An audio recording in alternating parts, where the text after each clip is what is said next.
வணக்கம். போன வீடியோவில் இந்த வல்லினம்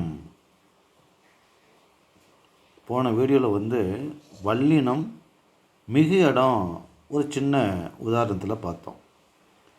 அந்த வல்லினம் என்று சொல்லக்கூடிய அந்த இக்கு, இச்சி, இத்து, இப்பு இந்த நான்கும் வார்த்தைகளுக்கு இடையில் எங்கெங்கு வராது. அப்போது வல்லினம் மிகா இடம் என்பது என்ன?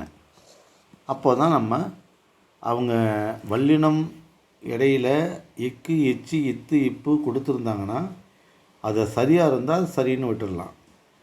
சரியில்லாத இடத்துல அவங்க கொடுத்துருந்தாங்கன்னா அதை நம்ம நீக்கணும். அப்போது இந்த இரண்டு வார்த்தைகளுக்கு இடையில் அந்த வல்லினம் எங்கெங்கு வராது என்பதை நம்ம கொஞ்சம் தெரிஞ்சுக்கணும். அது ரொம்ப ரொம்ப எளிமையான விஷயம். என்ன அப்படின்னா, எச்சப்பொருளில் வராது. குறிப்பாக இப்போ வந்த, சென்ற, பறந்த அப்படின்லாம் இருக்கு இல்லைங்களா? இப்போ வந்த, சென்ற, பறந்த இப்படின்னு பெயரச்சத்தை கொண்டு முடியக்கூடிய வார்த்தைகள் இருக்குங்கள்ல, அங்கு முதல் வார்த்தையாக அந்த பெயரச்சம் இரண்டாம் வார்த்தை இந்த இக்கு, இச்சு, இத்து, இப்பில் ஆரம்பித்தாலும் கூட அது இடையில் அந்த வல்லினம் மிகாது. உதாரணமாக இப்போ வந்த பையன் அப்படின்னு வச்சிங்களேன். இப்போ வந்த பையன் அப்படின்னா வந்த என்பது பெயரச்சம். ஏன்னா பையனை கொண்டு முடியுது, அதனால் பெயரச்சம். நம்ம என்ன சொன்னோம்? நிலைமொழி இறுதியில் உயிரெழுத்தில் முடிஞ்சு வறுமொழி முதல்ல இக்கு, இச்சு, இத்து, இப்புல ஆரம்பிச்சிச்சுன்னா அதனுடைய மெய்யெழுத்து மிகும் அப்படின்னுங்கிறதான் விதின்னு சொன்னோம் இல்லையா? இப்போ வந்தங்கிறதுல ஆவில் முடியுது, பையங்கிறதுல இப்புல ஆரம்பிக்குது. அப்போ உயிரெழுத்தில் முடிஞ்சு இப்பில் ஆரம்பிக்குது. அப்போ இடையில இப்புன்னு போட்டுடலாமா? வல்லினம் மிகுமா அப்படின்னு போட்டால் அது மிகாது. ஏன்னா அப்படிங்கிறது ஒரு பெயரச்சம். பெயரச்சத்தினுடைய இடையில் வல்லினம் மிகாது. அது நம்மளை தெரிஞ்சுக்கணும்.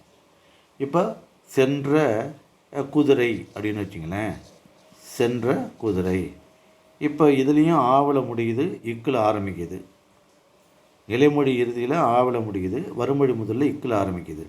அப்போ ரெண்டுக்கு இடையில் இக்கு சென்ற குதிரைன்னு வருமா அப்படின்னா வராது. ஏன்னா சென்ற என்பதும் ஒரு பெயரச்சம். பெயரச்சத்துக்கு இடையில் பெயரச்சத்தை நிலைமொழியாக கொண்ட ஒரு வார்த்தையில் அடுத்து இருக்கக்கூடிய வார்த்தை வறுமொழி இக்கு, இச்சு, இத்து, இப்பில் ஆரம்பித்தாலும் கூட அங்கு வல்லினம் மிகாது. இப்போ பறந்த, பறவை அப்படின்னு வச்சிங்களேன். இங்கேயும் பாருங்கள், பறந்த ஆவில் முடியுது, பறவை இப்பில் ஆரம்பிக்குது. அப்போ ஆவில் முடிஞ்சு உயிரெழுத்தில் முடிஞ்சு இப்பில் ஆரம்பிச்சிச்சுன்னா அதனுடைய மெய்யெழுத்து மிகு என்பதுன்னு விதி. ஆனால் பறந்த என்பது என்ன? பெயரச்சம். இப்போ பெயரச்சத்தை நிலைமொழியாக கொண்டு வரக்கூடிய எந்த வார்த்தையிலையும் வல்லினம் மிகாது அப்படிங்கிறத நம்ம தெரிஞ்சுக்கணும். இது ஒரு சின்ன ஒரு விதி. அதே போல் இந்த வினாவில் முடியுதுன்னு வச்சிங்களேன். இப்போ வினாவில் முடியுது. வினாவில் எப்படி முடியும்? இப்போ இப்போ முருகனா தந்தான், முருகனா தந்தான் அப்படின்னு வச்சிங்களேன். இங்கே முருகனா ஆவில் முடியுது. இந்த இடத்துல ஆ என்பது உயிரெழுத்து, இத்தில் ஆரம்பிக்குது. அதனால் நிலைமொழி இறுதியில் உயிரெழுத்தில் வறுமொழி முதல்ல இத்தில் ஆரம்பிக்கிறதுனால அதனுடைய மெய்யெழுத்து மிகு அப்படின்னு வல்லினத்தை போடக்கூடாது. முருகனா தந்தான்னு எழுதக்கூடாது. ஏன்? வினாப்பொருளில் வல்லினம் மிகாது. அப்போ முருகனா தந்தான்னா அப்படியே விட்டுறணும். புரியுதுங்களா? அதே போல் தாயே, தாயே கூறு அப்படின்னு வச்சுங்களேன். இப்போ தாயே அப்படிங்கிறது உயிரெழுத்தில் முடியுது, கூறு இக்கில் ஆரம்பிக்குது. அப்போ நிலைமொழி உயிரெழுத்தில் முடிஞ்சு வருமொழி இக்கில் ஆரம்பிச்சிச்சுன்னா அந்த இடத்துல ஒரு மெய்யெழுத்து வரும் அப்படிங்கிறது தானே விதி. ஆனால் தாயே என்பது ஒரு விழித்தல் பொருள். அன்பே, தாயே, அழகனே அப்படிலாம் விழிக்கிறோம் இல்லையா, அழைக்கிறோம் இல்லையா, அங்கேயும் வல்லினம், அதாவது இக்கு இச்சு இத்து இப்பு மிகாது அப்படிங்கிறத நம்ம தெரிஞ்சுக்கணும்.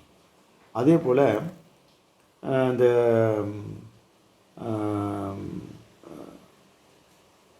இந்த பல சிலன்னு வருது பார்த்திங்களா, பல சில, இந்த வார்த்தை வந்து 2 வார்த்தையெல்லாம் நிலைமொழியாக இருந்து வருமொழி முதல்ல இக்கு இச்சத்தில் ஆரம்பித்தாலும் கூட அங்கு வல்லினம் மிகாது. உதாரணமாக இப்போ பல குதிரைகள் அப்படின்னு வச்சிங்களேன்.